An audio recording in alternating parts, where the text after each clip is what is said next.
Hi there, this is Jeremy and Ro from Knack, a no-code platform that empowers everyday innovators to build custom apps that solve critical business challenges. Thanks for joining us. Knack's expert network is a key driver towards the success of many of our users. Business consultants, builders, and trainers around the world leverage Knack to help their clients harness data, optimize processes, and move their workflows online. Today, we're interviewing Knack builder extraordinaire Carl Holmes of CH Project Support in London. So, Carl, tell us about yourself. Well, first of all, thank you for allowing me the opportunity to get involved with this. It's a really good thing to do. I wasn't quite sure from your questions where it said, tell us about yourself, whether that was kind of me or work. Because often when people say, so what do you do? Everyone talks about their work. So I went with the, I'm going to tell you about me bit, and I can bung some work stuff in. Perfect. So that's what we want to hear. So I was born back in 1967 and raised in East London, a very standard terrace house in suburbia. I had a very standard comprehensive education, which I managed to fail completely. I grew up in a time before any real technology, and certainly even before things like fax machines, which lots of people don't even remember. I always loved building things. I loved building Lego and Meccano. So I've realized as I got older, I've always had a real love of building things. I was a county swimmer when I was like 14. I swam for the county. I was a county archer. What does that involve, being a county swimmer or a county archer? I mean, there's something that needs to be shot in the woods, they call the archers, or there's someone who needs to be rescued in the ocean, they call the swimmers. I can only assume that's what that means. No, it'd be like, so swimming for your county would be like swimming for your district.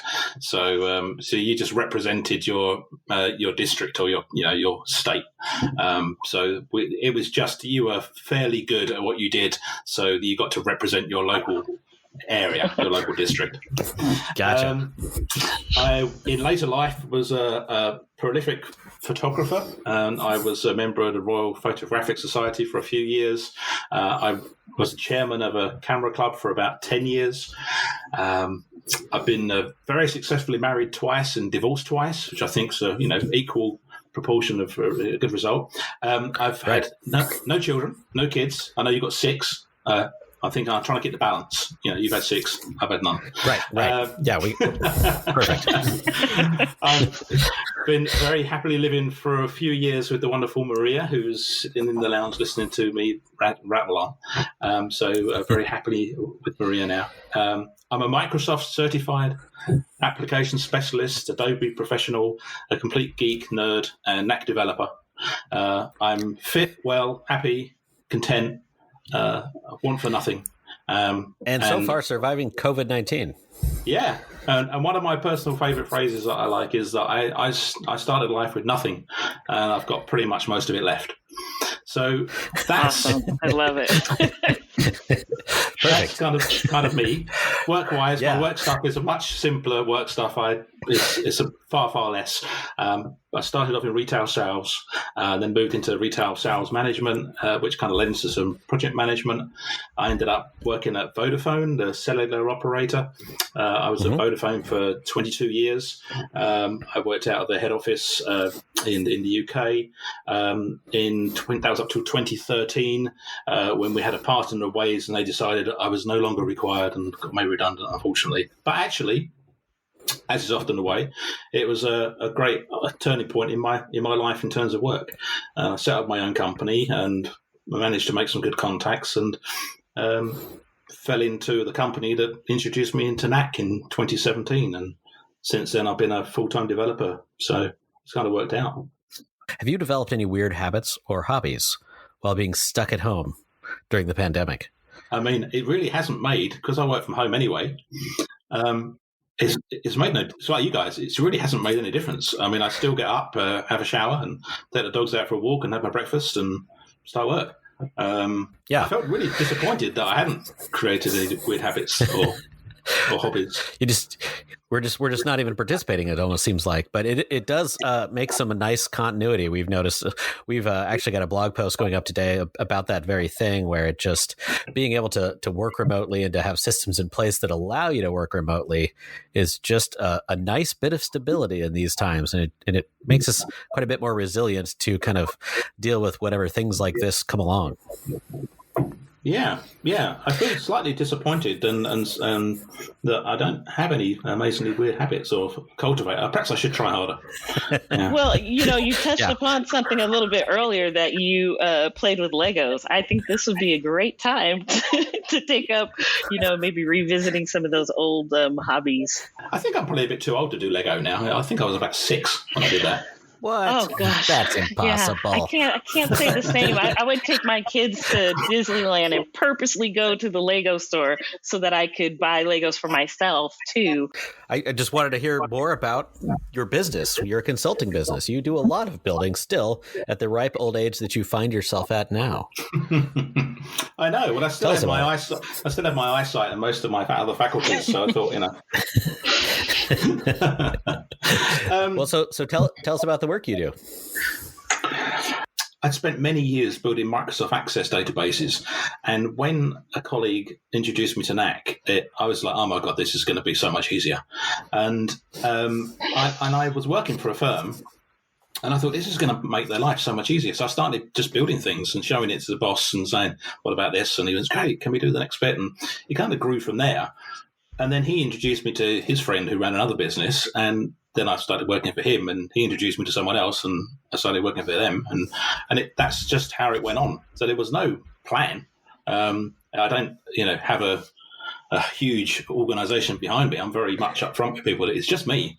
So, you've said that you are a full-time Knack developer. That's what you do, and that's what you use to solve problems. So when you talk to a potential new customer, a new client, how do you describe what you do? Well, I think one of the things that often comes up is that people are very set in their ways of using technology, and I think we'll all be familiar with the spreadsheet scenario. And virtually every company you come across has a plethora of spreadsheets doing multitudes of things. And one of my sayings is that when the only tool you have is a hammer, everything looks like a nail. So if you have a spreadsheet, that becomes the de facto solution for everything. And often it's just trying to explain to them that there are different ways of working, and also the difference between a database and a spreadsheet.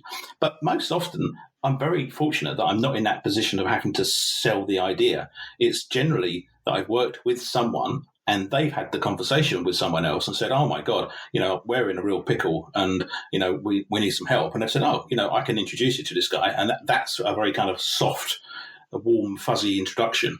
But still, often I'll end up building a proof of concept, just to give them a flavor. So when you're building these proof of concepts, what are some of the problems that you help your customers solve? Oh, well, I think probably some of the things that come up are most of the things like removing duplication, where they have huge amounts of duplication of data entry into different spreadsheets. The classic having a master spreadsheet, and then you have a copy of a master, and then a master version 2 and a master version 2.1. So there's no real version of the truth. So certainly removing duplication, Creating a workflow for them. So, I always say when I meet with someone, treat me like I'm a new employee, this is me day one. What happens? The phone rings or an email comes in, and then what do I do? So we also look at things like, automating as much as possible and providing better data integrity and data validation, and then towards the back of that, some sort of business analytics for the management team to be able to make more informed decisions on live data. So, yeah, that's the kind of things that we try and solve. Being on the sales side of things, that's what we tend to see is like our customers are usually working on spreadsheets and they don't even have a workflow in place. So that's interesting, Carl, that's what you find yourself kind of working them through. Well, what do you do? And then taking their spreadsheets and then turning that into something that's a web app that they could use. Well, when I first started working with my longest client now back in I started working in 2013. Before I even found Knack, they were using a Microsoft Excel spreadsheet. And this is a company that turns over about $35 million US per year, 600 employees, and they were using spreadsheets.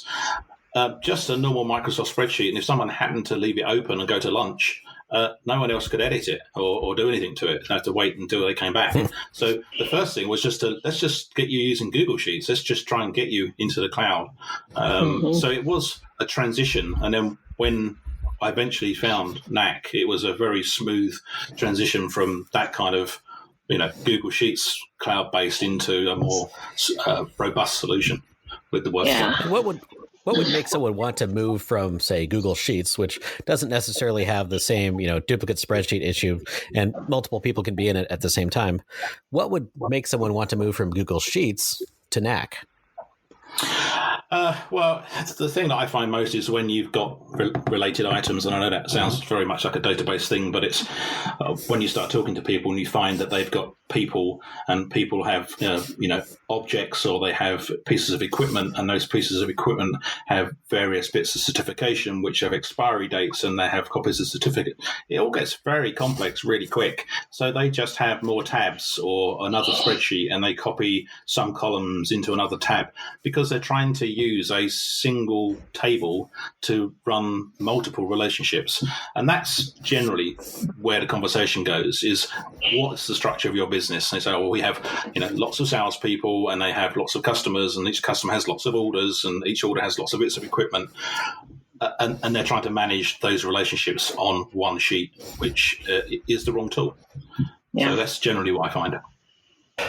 Do you have an example or two of a couple of customers where you were able to transform? You could take data and kind of merge it into how they do business, build those workflows, and make a huge difference. Yeah. So the one that I referenced first of all, which is the company I started with back in 2013, is a company called Data Techniques, and they are a network infrastructure company. They provide critical network infrastructure for financial institutions and government bodies and stuff. And we managed to change that business probably within 18 months to 2 years across various different sections of the business. So we started in operations in terms of delivering projects and project resource. We moved into the finance side to taking order tracking, vehicle management, compliance, onboarding of staff. So we had sales and resource management sections done as well, and inventory. So it's built gradually over those kind of 18 months to 2 years, and it's still building stuff now. But one that probably had a big effect was a company called Bizpedia. And Bizpedia was an introduction to me. They're a business management consultant, and he was trying to manage the business on 86 Google Sheets. And each client had a sheet, and it was about trying to leverage business owners' connections so that you could identify connections between each business owner and try and make productive connections between businesses, like a LinkedIn kind of thing, but more hands-on. So you had 86 companies. Each company has a number of companies they know, and it's trying to connect those companies together and track those connections. And that was probably built from nothing to finished in probably 6 to 7 months. Not full time. That was working on it with him, and that certainly reduced a lot of the labor intensity that he had. It was hugely fragmented. You had very inconsistent sets of data between the different spreadsheets. Plus, now they've got a client portal, so they can actually share the information with them. Because we can limit the views, which you couldn't do before on the spreadsheet. So you couldn't share bits of the view. They saw everything or nothing, and they saw nothing. So that's had a big impact on that business totally. I think it's helped it move forward and grow very quickly. That's awesome. So as the person who helped them build the application initially and solve some initial problems, what does your ongoing relationship look like? Is there continuous changes? Are you digging into what other processes can be improved? How does that look? What does that look like? I don't just want to parachute in and build something and then disappear. To me, it's very much, it's it's kind of my baby. I built something from nothing to a point where actually it's doing something useful and helping people and helping business, and it's of use, and I want to keep involved with it. And I'm very fortunate that most of the companies that I've worked with are still building those applications out because they see the value. They build something. I've just recently handed over a project for a company called Pangea Life, or a life insurance company, and we're done. We've fulfilled the project brief, and it's finished and it's live, and they're putting data into it. But when I was speaking to the client, she said, I'm pretty sure that we are going to be using and expanding this, because I can see that there's going to be other things that we can add into Knack to leverage that, that framework and that, workflow. In that ongoing relationship, I guess, what are some things about Knack that make that easier to kind of keep making those updates and responding to new business needs? I think from my perspective, one of the things that drew me to Knack straight away, I came from a Microsoft Access background. I'm a certified specialist in Excel and Access. I'd spent 2 decades using both those products. And there was a really steep learning curve with Access. It was painful, and everything was coded in Visual Basic, and it was just tedious. So to see how simple but how powerful and how quick it was to be able to build something in Knack, also with the huge benefit that it was web-enabled, which Microsoft Access never was and never was going to be. There was it wasn't overblown. I'd looked at other products that would just seem to be so complex. There was so many options that it was kind of overwhelming, so I couldn't get past that initial hurdle. As I've got into using Knack more over the past few years, I know I've always found it to be stable. It's been very consistent and reliable. The security side of it, I've never had any qualms, issues in terms of safety and security. And personally, probably linking back to something that you said on the halls of fame or in the back corridors, I feel part of the extended team of the Knack team. I've been to both Knack conventions in London. I was very pleased to have been on the panel in London, and I flew over to Chicago. It was great to meet the team, and I feel part of that extended team relationship. I'm very pleased that for me, I get my partner corporate account, which is great to be able to help build solutions in for customers and then move them across to their own plans. And on the pricing side of things, it's always been a winner for us, is the fact that your pricing is per plan and not like many, which is like per user, because those costs just rocket when you've got like 100 users and they're all paying $30 a head. So yeah, they're kind of the main things, I think. Have you explored other options out there? And then if so, what keeps you coming back to Knack? But I have looked at other things like Airtable, which is kind of like a really good, crazy spreadsheet, but it doesn't give the robustness that the Knack does, where I can keep the user away from the raw data and just get them to interact with nice, safe, formed logic screens. I've looked at Tardabase. Tardabase just looks like, complete Knack ripoff. And it gave me a bit of a backstory on that. And I signed up accidentally. I signed up what I thought was for 1 month, but I didn't toggle the slider and signed up for a year, which was a surprise when the credit card came through. It's iterating very quickly, but also I find it really hard to build in. Then also some of the things that Knack has as part of the plan, like maps and record rules, were you had to upgrade to like a really expensive plan. With your existing customers that you're working with and using Knack, that you're hopefully finding value in being able to rapidly go make changes when they need to make updates to their app. Well, one of the things that, I think most people do, and I've you guys do it as well, is when the client's on the phone with you and they're saying, when I'm on this page here, it would be really great if I could, click on that and see more information, or if I could see the name of the customer. And you're in there and you're just dropping the controls on the page, and you go, okay, well, can you just refresh your browser for me? And they go, yeah. And I go, is that what you want? And they go, Yeah, that's amazing. Problem is, sometimes it backfires because they say, "Oh, what I'd like is a button that finds all these other non-related records," and you go like, "Yeah, I'm gonna have to pop the hood on that one for a day or so." You know, oh, last time you did it immediately. Yeah. You go, "Yeah, that's a bigger bit of work there." But it's quite interesting working with clients over a number of years. They very quickly begin to understand what Knack's capable of. And I work with one guy who has a really good understanding of how his database works. And he'll say to me, "I know that we can create this for you because the data's in that table and that's connected to that table." I'm like, brilliant, you know. So there, he's kind of learned with me, I think. So it's quite fun. Yeah, definitely something, we see on this side is talking to the customers and telling them, hey, you can build what you need from the ground up. Yeah. It's fully customizable. So I'm glad to hear that that's been your experience too.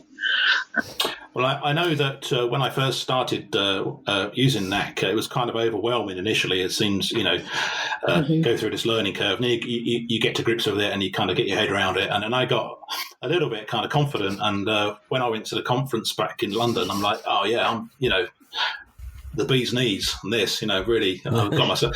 And then I met a room of 40 other developers, and I'm like, oh, my horizon just moved way out, and it still feels like that. So it's very complimentary that you say that I'm, recognised within Knack, but I still feel that there's so much learning to do that you never really get to the edge, and necessity is the mother of invention, and that's what I find is great. Someone will come to you and say, "This is my problem. This is how I need to overcome this," and that's the great, trying to think how you can use that tool to create that solution. So that always is. It's, once again, it's like Meccano and Lego. It's building something that's never been built before. That's why I enjoy it. I feel like there's always need for somebody to come in and understand the business and the business needs, and then apply the technology to those needs. And my hope is for someone like you, Knack is an easy choice to make that happen. When you're sitting down with them, you can understand kind of ask the right questions to get under the skin of how the business works. And I think when I was younger, I used to get quite stressed by the fact that I needed a really super clear brief to build something. And actually, as I've got older, I'm quite relaxed about having a woolly, grey, fluffy cloud, because it gives you the ability to build something, and you can't really be wrong because they didn't know what they wanted. So, yeah, I think working with businesses, if you have a business background, it helps. And I feel like a bit of a hybrid, that I have the ability to build a solution and understand and have an empathy for how that business works as well. I'm not kind of a hardcore coder sitting in a dark room. What one thing about Knack is your favorite feature?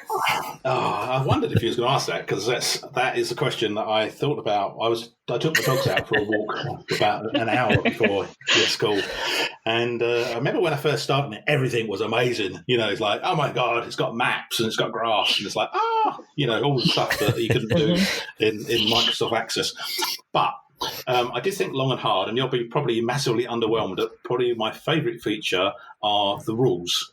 And the reason that the submit rules and display rules and record rules I find my favourite feature is because I think fundamentally I'm kind of motivated by being bone idle and lazy, and this just gives me a great level of automation, and that's kind of my Carl, motto. Oh my God. Automate Carl, whenever you can. Carl, when you said that, I just did a celebration dance over here, just because if I had to call out one of my favorite features in Knack, it's the rules. I always say these are my favorite, are the rules. And I agree 100%. Continue on. And Carl, before Ro was a Knack employee, she was a Knack customer. Oh, yes. I was actually in the builder network. So I was doing similar things, building out apps for people. So I definitely can agree with everything that you've shared here and say I've had similar experiences. Carl, is there anything else that you want the world to know about you or Knack? Oh, my goodness. I think probably no to either. I think if anyone's still listening, congratulate you for getting to the end of it. We made it. We're through the end. Well, thank you so much for your time. Thanks for spending it with us. Yeah. And good luck as we kind of all continue to weather this pandemic storm. But it's good to know that there are folks out there like you, Carl, that are helping make the world a better place through the power of Knack.